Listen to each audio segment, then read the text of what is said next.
Hello बच्चों, स्वागत है आप सभी का आपके अपने यूट्यूब चैनल कैम गुरु अकेडमी में। तो पिछली क्लास में अपने बात की थी प्रोटीन और उससे के बाद में अपने बात की थी एंजाइम के बारे में। आज हमारा जो टॉपिक रहेगा वो रहेगा न्यूक्लिक अम्ल। अगर आपने वो नहीं देखी है तो ज़रूर देख लेना, और इसकी पीडीएफ के लिए टेलीग्राम चैनल को ज्वाइन कर सकते हो। और इसी तरह के एजुकेशनल कंटेंट के लिए मैं फेसबुक और इंस्टाग्राम पर भी जरूर फॉलो करें, जहाँ पर आपको अच्छी अच्छी नॉलेज जो है वो कॉमेडी टाइप वीडियोज़ में भी मिल जाती है। तो शुरुआत करते हैं अपने आज के टॉपिक की। आज का टॉपिक हमारा क्या है?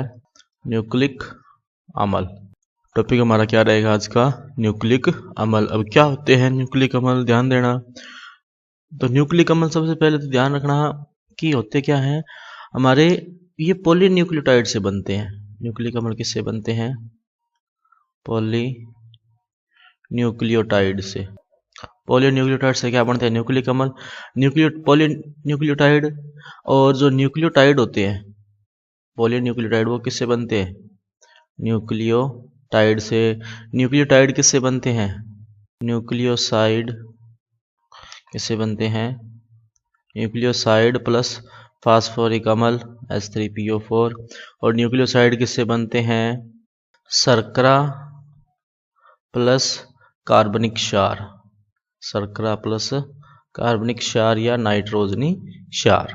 ठीक है, तो ये होते हैं न्यूक्लिक अम्ल। तो न्यूक्लिक अम्ल बनते किससे हैं? पॉलीन्यूक्लियोटाइड से। और न्यूक्लियोटाइड से बनते हैं पॉलीन्यूक्लियोटाइड। उसके बाद में बात करें तो जो न्यूक्लियोटाइड है वो किससे बनते हैं? फास्फोरिक अम्ल प्लस न्यूक्लियोसाइड से। और जो न्यूक्लियोसाइड होता है वो किससे बनता है? शर्करा और कार्बनिक क्षार से। तो ये हो गया क्या? न्यूक्लियोटाइड। अब बात करें अगर तो देखना यहाँ पर कि न्यूक्लिक अम्ल जो होते हैं वो दो प्रकार के होते हैं। कितने प्रकार के होते हैं? न्यूक्लिक अम्ल दो प्रकार के होते हैं। एक होता है डीएनए यानी डीऑक्सी राइबो न्यूक्लिक अम्ल। एक होता है आरएनए यानी राइबो न्यूक्लिक अम्ल। ध्यान देना, न्यूक्लिक अम्ल दो प्रकार के, एक डीएनए और एक आरएनए। डीऑक्सी राइबो न्यूक्लिक अम्ल, आरएनए होता है राइबो न्यूक्लिक अम्ल। डीएनए जो होता है वो मुख्यतः केंद्रक में पाया जाता है। कहाँ पाया जाता है? केंद्रक में। और आरएनए जो होता है वो कहाँ पर पाया जाता है? कोशिका द्रव्य में। कहाँ पाया जाता है? कोशिका द्रव्य में पाया जाता है। अब बात करते हैं अपने वन बाय वन इनके बारे में। तो अपने देखा कि जो न्यूक्लिक अम्ल है, न्यूक्लिक अम्ल वो किससे बने थे? न्यूक्लियोटाइड से।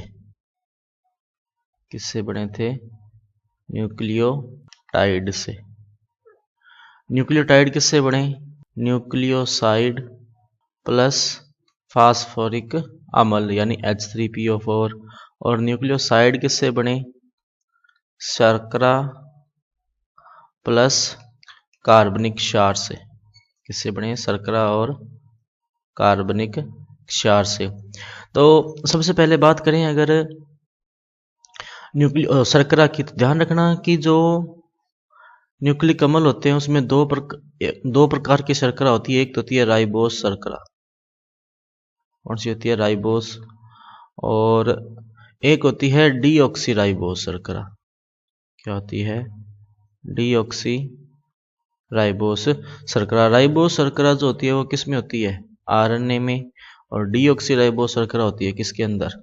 डीएनए में। राइबोस शर्करा किसके अंदर होती है? आरएनए में। और डीऑक्सी राइबोस शर्करा किसके अंदर होती है? डीएनए के अंदर होती है। उसके बाद में अगर अपने बात करें कार्बनिक क्षारकों की, तो कार्बनिक क्षारक देखो दो होते हैं। कार्बनिक क्षारक कितने होते हैं? दो। तो इसकी दो कैटेगरी कौन कौन सी हैं वो देखो। कार्बनिक क्षारक की दो कैटेगरी हैं, एक तो है प्यूरीन, एक है पेरीमिडीन। कौन सी कैटेगरी? दो इसमें वर्ग है, प्यूरीन और पेरीमिडीन। प्यूरीन के अंदर ध्यान रखना दो आते हैं। प्यूरीन को आप शॉर्ट में याद कर सकते हो Ag से। किससे याद कर सकते हो? Ag से। और पेरीमिडीन को शॉर्ट में आप याद कर सकते हो UCT से। UCT या CUT से भी याद कर सकते हो, कट से। अब इनके क्या नेम है वो देखते हैं अपने। तो सबसे पहले बात करें अगर प्यूरीन क्षारकों की, तो प्यूरीन क्षारक दो होते हैं। कौन कौन से? एडेनिन, एडेनिन और ग्वानिन। एडेनिन और ग्वानिन ये अपने अलग पेज पे लिख लिए। और पिरिमिडीन क्षारक जो होते हैं वो तीन होते हैं। कौन कौन से? यूरेसिल, साइटोसिन, और तीसरा इसके अंदर आता है थायमिन। क्या आता है? थायमिन आता है। तो यूरेसिल, साइटोसिन और थायमिन। ध्यान रखना एडेनिन और गवानिन दोनों पाए जाते हैं किसके अंदर? आरएनए में। ध्यान रखना ये जो दोनों हैं ये दोनों के दोनों ही पाए जाते हैं किसके अंदर? आरएनए और डीएनए में। वहीं अगर अपने बात करें यहाँ पे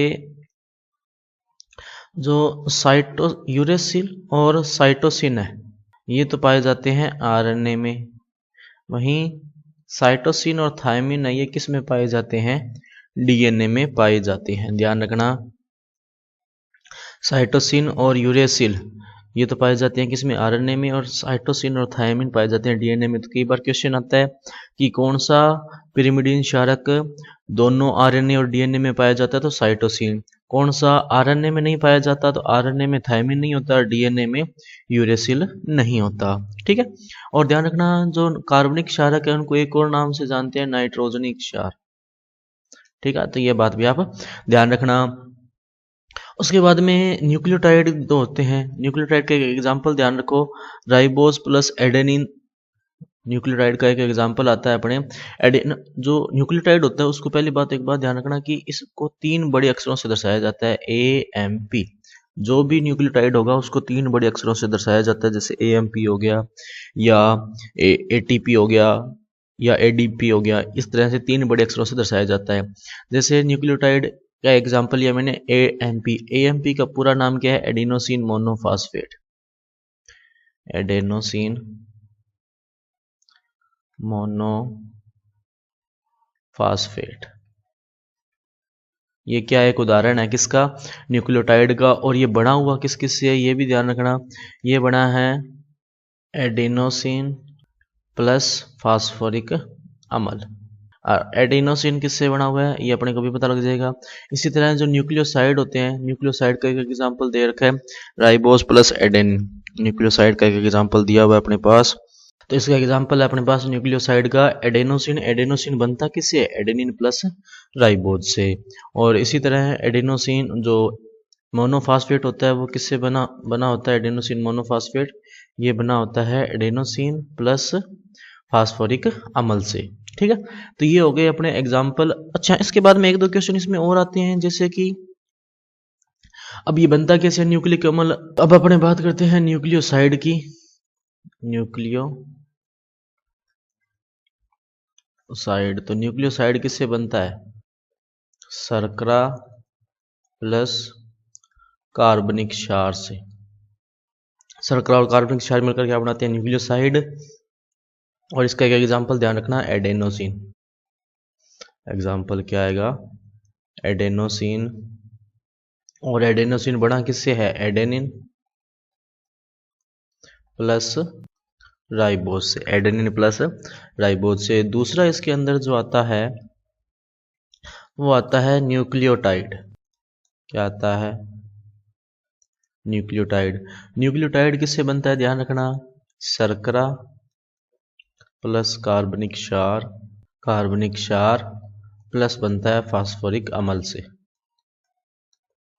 फास्फोरिक अम्ल, या इसको आप ऐसे भी कह सकते हो कि ये किससे बनता है? न्यूक्लियोसाइड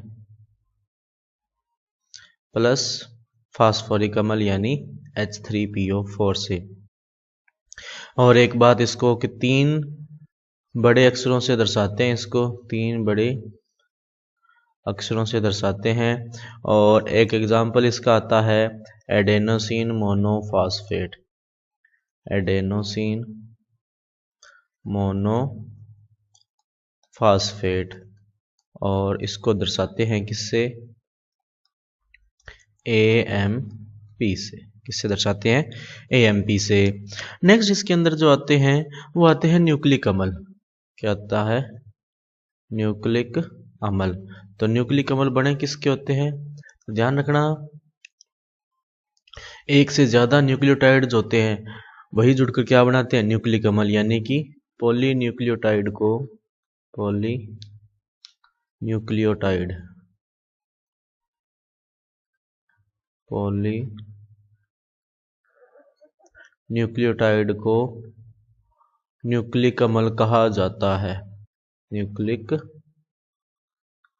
अम्ल कहते हैं। ध्यान रखना, पॉलीन्यूक्लियोटाइड को क्या कहते हैं?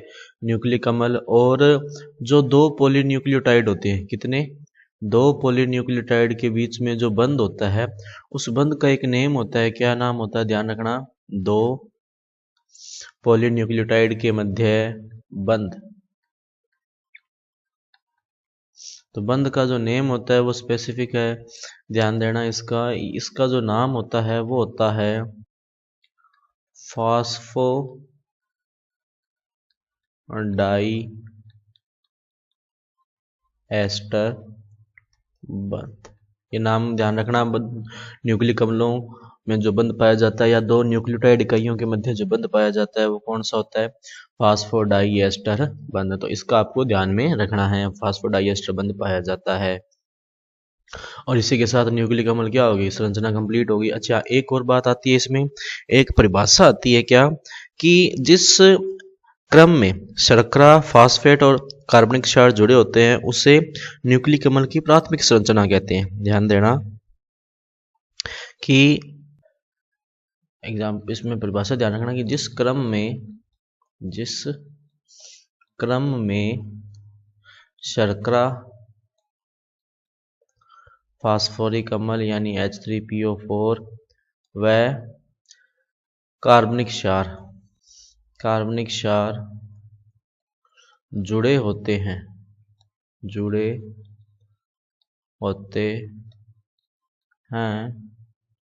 उसे क्या कहते हैं? न्यूक्लिक अम्ल की प्राथमिक संरचना। न्यूक्लिक